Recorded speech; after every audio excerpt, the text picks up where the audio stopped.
Shalom Mitwi Kursi Community dimanapun Anda berada. Hari ini kita akan menyembah Tuhan. Kita akan memuji dan memuliakan Dia. Dan saya percaya ketika kita memuji dan menyembah Tuhan, maka ada blessing, ada kemurahan Tuhan, suasana sorga akan terjadi dalam kehidupan kita. Let's worship Him.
dari hidup.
kasih Tuhan, kami bersyukur pada saat kesempatan ini di tengah situasi yang mungkin masih belum membaik Tuhan, di tengah pandemi.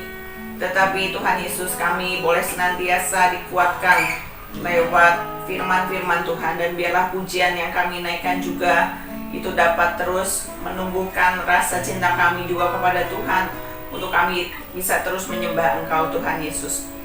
Biarlah pada saat ini kami mau menyiapkan hati kami, menyiapkan waktu kami Tuhan Yesus, untuk kami kembali diteguhkan lewat firman Tuhan. Urapi hamba-Mu dan juga setiap midweek worship community yang bergabung pada saat ini Tuhan Yesus. Kami percaya bahwa ketika kami taat untuk mendengarkan firman Tuhan, taat untuk melakukan kehendak Bapa di surga, kami percaya bahwa kehidupan kami pasti Tuhan jamin, kehidupan kami pasti Tuhan pelihara. Terima kasih Tuhan untuk setiap berkat dan kasih-Mu.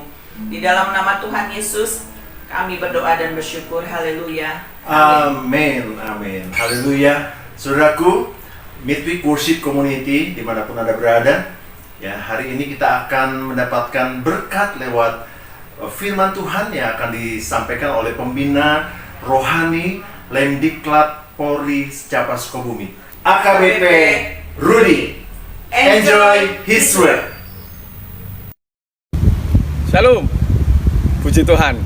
Tuhan Yesus dahsyat membawa kita sampai di tahun 2022 ini dengan kesehatan yang prima, dengan ekonomi yang terpelihara, dan keluarga yang penuh sukacita, damai sejahtera surgawi.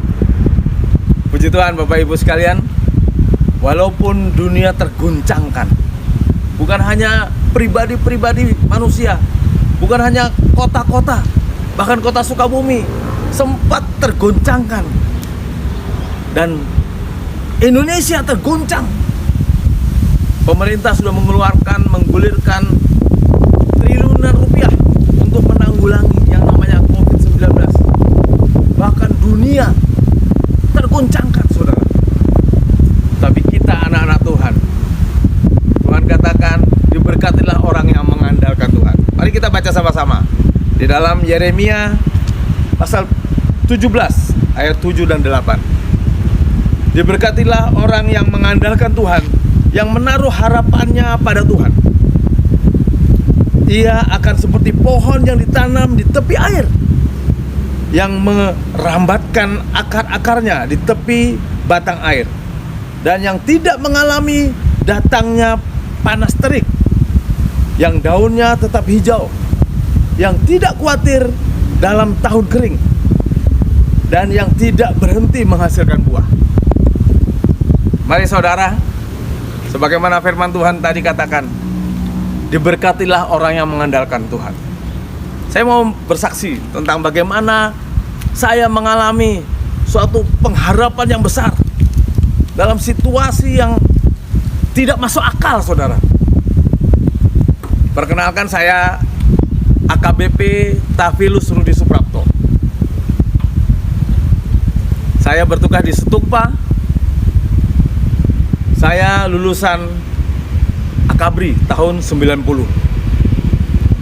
Kalau Bapak Ibu melihat postur tubuh saya, kayaknya nggak meyakinkan lulusan Akabri.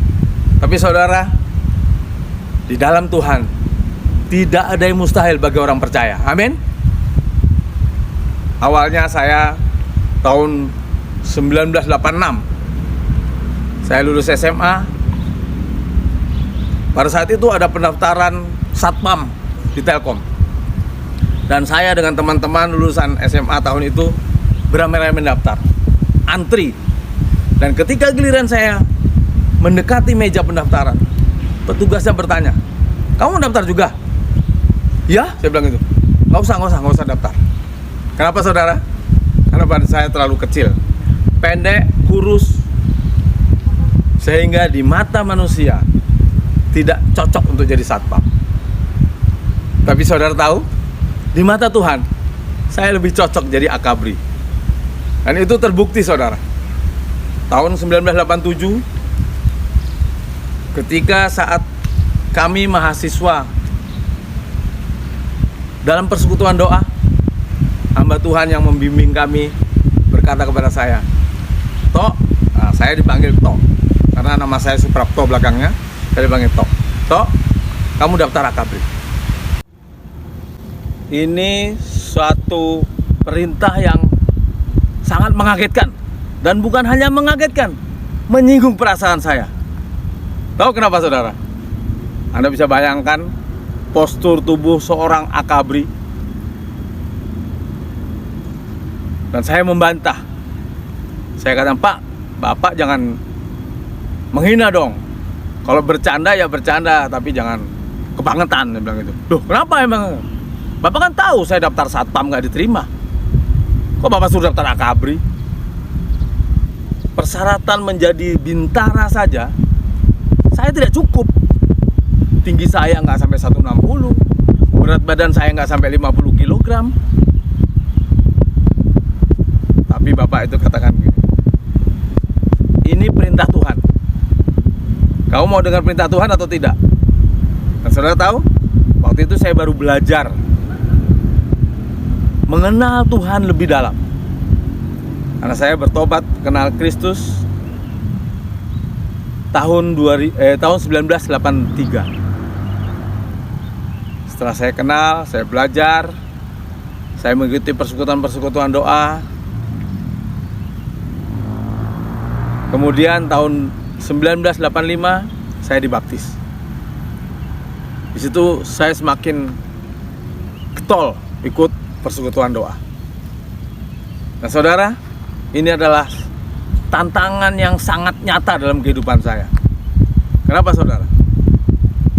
Seperti kalau kita ingat cerita Daud, papanya tidak memilih dia untuk dijadikan raja. Papanya menyodorkan saudara-saudaranya yang perawakannya bagus, tegap, tinggi, berotot. Tetapi Tuhan tidak melihat paras. Sehingga Tuhan minta untuk ada lagi anaknya Isai. Akhirnya Isai berkata, ada anak saya yang kerjanya hanya menjadi gembala kambing domba. Dan Nabi Tuhan minta untuk dia didatangkan. Dan di situ Tuhan berkata, inilah yang Tuhan pilih. Saya merasakan ini suatu tantangan yang besar, tantangan iman saya. Karena saya baru mengenal Kristus. Di sini saya benar-benar belajar. Seperti firman Tuhan tadi katakan, diberkatilah orang yang mengandalkan Tuhan, yang menaruh harapannya pada Tuhan. Ia akan seperti pohon yang ditanam di tepi air, yang merambatkan akar-akarnya di tepi batang air, dan yang tidak mengalami datangnya panas terik, yang daunnya tetap hijau, yang tidak khawatir dalam tahun kering, dan yang tidak berhenti menghasilkan buah. Amin, saudara. Ini dahsyat, firman Tuhan yang dahsyat. Tetapi ini tantangan yang besar. Dan Bapak pembimbing rohani kami berkata, perintah Tuhan, kamu berdoa dan mendaftar. Berdoa untuk apa, saudara? Untuk minta perkenanan Tuhan, untuk mendapatkan perkenanan Tuhan, untuk mendapatkan ridho Tuhan. Dan saya diperintahkan untuk doa malam. Jadi saya diperintahkan doa 1 malam, dari jam 9 malam sampai jam 4:30. Pas beduk subuh saya berhenti berdoa. Dan itu saya lakukan 1 minggu, saudara. Karena waktu itu persekutuan doa malam minggu. Mulai malam minggu saya doa, besok paginya puasa, terus selama 1 minggu. Karena hari Senin ada pendaftaran. Seninnya saya mendaftar ke Ajendam Banjarmasin. Ketika saya mendaftar, saya agak minder. Kenapa, saudara? Karena yang mendaftar badannya tinggi, badannya berotot, tegap badannya. Saya di antara mereka. Di dalam antrian saya berdiri, saya berkata di dalam hati, Tuhan, Engkau yang perintahkan aku ke tempat ini. Dan aku tahu Engkau tidak akan mempermalukan anakmu. Terus ikut antrian. Ketika giliran antrian saya mendaftar, menulis nama, dan mengisi formulir. Setelah itu saya ditimbang berat badan saya, diukur tinggi badan saya. Setelah itu saya turun dan panitia menyodorkan satu lembar kertas dan dia berkata, tambah dulu tinggi badanmu dan berat badanmu. Ini nomor ujianmu. Betapa dahsyat. Kenapa saya diterima mendaftar, saudara? Padahal dengan syarat tambah tinggi badanmu dan tambah berat badanmu. Karena saya adalah anak raja. Amin. Puji Tuhan, saudara. Dalam proses untuk mengikuti seleksi selayaknya dan banyak orang yang berlatih. Kebetulan di dekat rumah saya ada lapangan yang luas yang sering orang gunakan untuk berolahraga. Dan di sana saya lihat banyak orang-orang yang mendaftar polisi, baik Tamtama, Bintara, Akabri, latihan di sana. Dan saya berlatih, saudara. Saya berlatih lari keliling lapangan sepak bola, namanya lapangan Murjani. Ketika saya mencoba lari setengah lingkaran lapangan itu, saya sudah ngos-ngosan, saudara. Dan malamnya saya datang ke rumah Bapak pembimbing rohani kami dan saya kata, Pak, saya nggak mungkin masuk Akabri, Pak. Saya lari keliling lapangan, setengah lapangan sudah ngos-ngosan, hilang napas. Dan Bapak itu berkata, Tok, jangan sampai Tuhan berkata engkau adalah tegar tengkuk. Perintah Tuhan apa? Berdoa dan mendaftar. Lakukan itu. Akhirnya saya taat, saudara. Saya berdoa. Dan saya mengikuti tiap hari dengan doa. Ketika saatnya seleksi, saya mengikuti seleksi. Saudara, itu dahsyat Tuhan kita. Kenapa, saudara? Ketika saya tes kesamaptaan jasmani namanya, tes jasmani, tes lari keliling, standar keliling lapangan lulus 6 kali putaran, dan saya bisa 7 lebih. Tepuk tangan untuk Tuhan Yesus. Wah, dahsyat. Restok, saudara. Ketika saya latihan di rumah, 1 kali angkat pun tidak pernah bisa. Tetapi ketika tes, saya bisa 9 kali restok, pull up. Dan ketika itu saya sedang berpuasa. Tapi kekuatan dari Tuhan itu nyata, saudara. Karena dengan mengandalkan Tuhan, saya bisa memenuhi syarat tinggi badan saya dan berat badan saya, sehingga saya bisa mengikuti seleksi demi seleksi sampai akhir, namanya pantuhir daerah, penentuan akhir daerah, dan saya dinyatakan lulus. Kemudian saya dikirim ke Magelang bersama dengan 17 teman lainnya. Di Magelang, saudara, ini lebih dahsyat lagi. Karena apa, saudara? Ketika tes, awalnya tes kesehatan. Ketika tes kesehatan, saudara, saya dinyatakan varises. Dan ini adalah fatal. Pertama, varises. Ketika di varises, saya diperiksa. Orang lain diperiksa, 1 dokter memeriksa, setelah itu dicoret, selesai. Tetapi saya, saudara, sudah dicoret 1 orang. Yang mencoret saya tuh keluar dari barisan dan kembali lagi dan membawa 2 orang, jadi bertiga. Yang 2 orang periksa saya lagi dan semua geleng-geleng kepala. Tetapi tidak berhenti di situ, saudara. Orang yang pertama kali tadi masuk lagi ke dalam dan bawa lagi 2 orang periksa saya. Dan yang 2 orang kedua tadi itu pun geleng-geleng kepala. Setelah itu lewat mereka. Kemudian giliran periksa jantung di EKG. Ketika diperiksa, selesai diperiksa, saya keluar. Ketika saya sampai di luar, ada nons memanggil nama saya agar saya tidak meninggalkan tempat. Dan akhirnya saya duduk lagi di ruang tunggu. Kemudian saya dipanggil lagi dan dipasang alat lagi, EKG.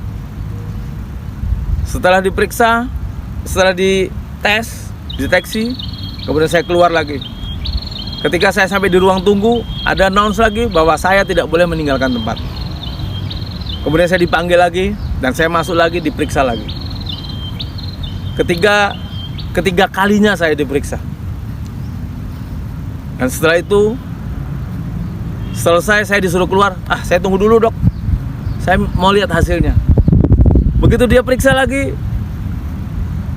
dia katakan, wah, jantungmu ini nggak normal, coba tes sekali lagi. Saudara bayangkan, orang lain tes 1 kali selesai lewat, tapi saya sampai 4 kali, saudara.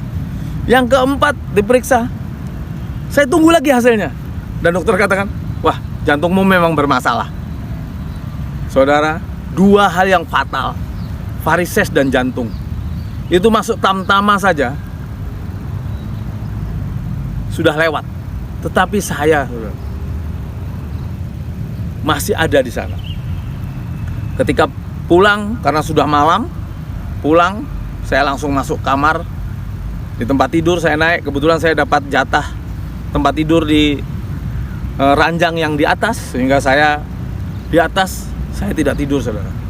Saya nungging, saudara. Ngapain? Nangis. Saya nangis terus tanpa berkata-kata. Nangis sampai akhirnya saya berkata, Tuhan, Engkau yang membawa aku sampai di tempat ini, dan aku tidak mau kembali ke daerah dengan membawa kegagalan, karena aku tahu Engkau tidak akan mempermalukan anakmu. Itu saya perkatakan sampai pagi, saudara. Besok paginya kami dikumpulkan di lapangan, bawa koper. Sampai di lapangan dipanggil satu-satu dipanggil. Saya nggak dipanggil-panggil, saudara. Saya tolak-toleng sama-sama dari Banjarmasin. Tinggal 5 orang, yang lainnya sudah keluar, saudara. Dak dikduk. Kenapa, saudara? Karena kemarin ada tes kesamaptaan jasmani. Yang dipanggil itu langsung dibawa ke barak, dan yang tidak di lapangan itu dinaikkan di bus dan diantar ke terminal, diantar ke pelabuhan untuk dipulangkan ke daerah. Sehingga ketika itu kami 5 orang berdebar-debar, saling memandang. Tetapi ternyata, saudara, kami yang tinggal itu yang lulus, saudara. Betapa dahsyatnya Tuhan. Ternyata jantung saya tidak bermasalah. Itu keajaiban yang pertama. Besoknya kami mengikuti seleksi lagi, tertulis. Tes tertulis, saudara. Ketika masuk di kelas ujian, saya melihat soal-soal tulisan itu. Saya tidak tahu, saudara, apa maksud pertanyaan itu. Apalagi mau jawabnya, saudara. Kenapa? Karena selama saya mendaftar tidak pernah belajar. Karena kalau belajar pasti berantem sama teman. Kalau belajar pasti nggak nyambung. Dan saya ingat pesan Tuhan, berdoa. Berdoa. Akhirnya saya tidak pernah, buku pelajaran saya bawa, saya taruh di bawah bantal, dan Alkitab yang saya baca. Dan ketika ujian, itu seperti pepatah mengatakan, kalau banyak belajar, banyak lupa. Sedikit belajar, sedikit lupa. Kalau tidak belajar, tidak ada yang dilupa, karena tidak tahu apa-apa. Memang benar-benar, saudara. Tapi Tuhan dahsyat. Ketika sudah 20 menit berjalan, saya tidak bisa menjawab. Saya angkat tangan saya dengan pulpen saya. Saya tutup mata dan saya katakan, Tuhan, Engkau yang memerintahkan aku mengikuti seleksi ini, dan Engkau yang gantikan tanganku. Dengan hikmat yang daripadamu, tanganku bisa menulis segala jawaban yang diminta oleh soal ujian ini. Dalam nama Tuhan Yesus. Tahu, saudara? Sampai-sampai panitia mendatangi saya karena saya angkat tangan. Ada apa, katanya? Saya bilang, oh, nggak ada. Setelah itu saya menulis, nggak tahu saya tulisan apa, pokoknya saya tulis saja. Sampai selesai. Saya selesai, masih ada waktu 20 menit. Teman-teman yang sudah 20 menit berjalan itu masih mengerjakan, saya sudah keluar, saudara. Tetapi ketika diumumkan, dan saya pun lulus. Tuhan Yesus dahsyat. Sehingga sampai sekarang saya masih menjadi polisi lulusan Akabri. Dengan secara akal manusia tidak layak, tetapi di mata Tuhan kita dilayakkan. Sebagaimana kita sekarang, kita tidak layak masuk surga, saudara, tetapi kita dilayakkan untuk masuk surga. Jadi saudara, kita adalah umat-umat yang dilayakkan Tuhan. Dan saya merasakan sekali bagaimana Tuhan melayakkan saya. Karena saya sangat tidak layak untuk masuk Akabri. Tapi Tuhan mengerjakannya bagi saya, sehingga saya bisa masuk dengan segala keajaiban yang Tuhan lakukan. Dan saya yakin ini bukan iseng-iseng Tuhan untuk saya menjadi polisi, tetapi Tuhan punya maksud untuk saya bisa Tuhan pakai menjadi alatnya untuk menuntaskan amanat agung Tuhan Yesus, yaitu pemberitaan Injil ke seluruh dunia. Dan porsi saya adalah di seluruh Indonesia. Kenapa, saudara? Karena Tuhan menempatkan saya di Stupa. Di Stupa mendidik bintara-bintara terpilih di seluruh Indonesia untuk menjadi perwira. Dan bukan hal kebetulan, pimpinan di Stupa mempercayakan saya menjadi ketua tim pembina rohani Kristen. Dan saudara perlu ketahui bahwa di Stupa pembinaan kerohanian itu dilakukan sejak subuh bangun tidur. Siswa ada ibadah subuh. Kemudian siang jam 12, sebelum mereka makan siang, mereka ibadah dulu. Wajib, saudara. Jam 4 sore, ketika umat Islam mengadakan ibadah, kita juga mengadakan ibadah. Ketika malam, setelah makan malam, kita melakukan ibadah sampai jam 9. Setelah itu mereka istirahat.